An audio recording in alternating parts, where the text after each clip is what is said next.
and in the desolation which shall come from far. To whom will ye flee for help? And where will ye leave your glory? Without me they shall bow down under the prisoners, and they shall fall under the slain.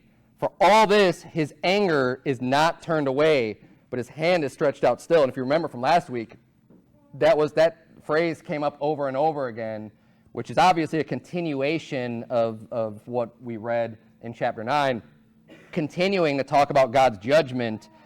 And he's talking about the day of visitation, the desolation which shall come from far. It's an invading army that's going to come from a faraway land, that's going to come in and visit and come upon the people and destroy them. It's the desolation. He's going to bring desolation to the area. And he says, to whom will you flee for help, and where will you leave your glory? So who are you going to run to?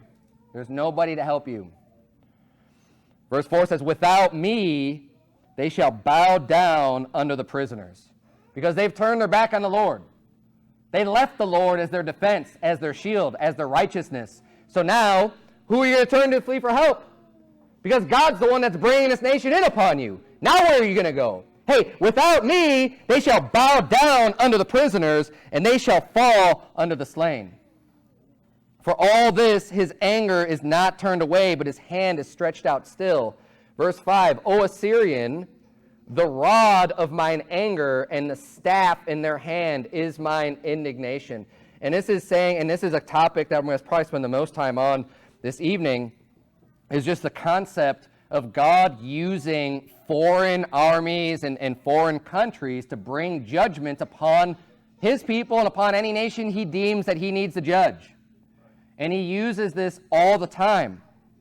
And America needs to not be so confident and, oh, we have the mighty military and, oh, we have all this other stuff. Because you know what? If God is against you, who can be for you? Right?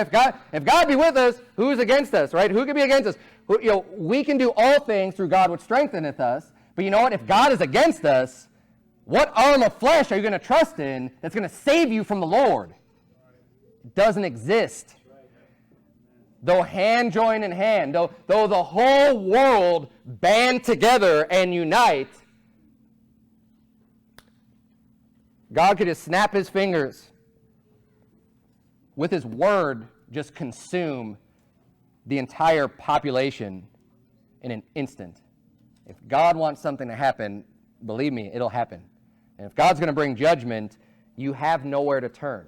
Amen. He's talking about using Assyria as the rod of his anger.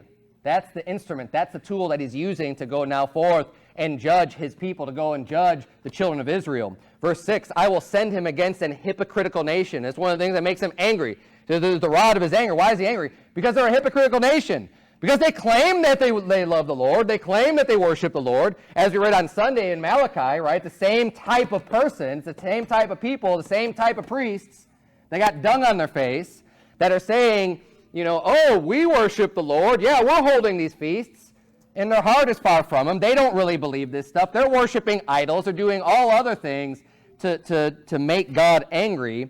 And they're just a bunch of stinking hypocrites. And against the people of my wrath will I give him a charge to take the spoil and to take the prey and to tread them down like the mire of the streets. Howbeit he meaneth not so, neither doth his heart think. So this is talking about now the heart of Assyria. But it is in his heart to destroy and cut off nations, not a few. Assyria doesn't even need to know that they're being used of God. That doesn't matter. They've got their own agenda, but you know what? God is the one behind the scenes pulling the strings on Assyria going and judging the people.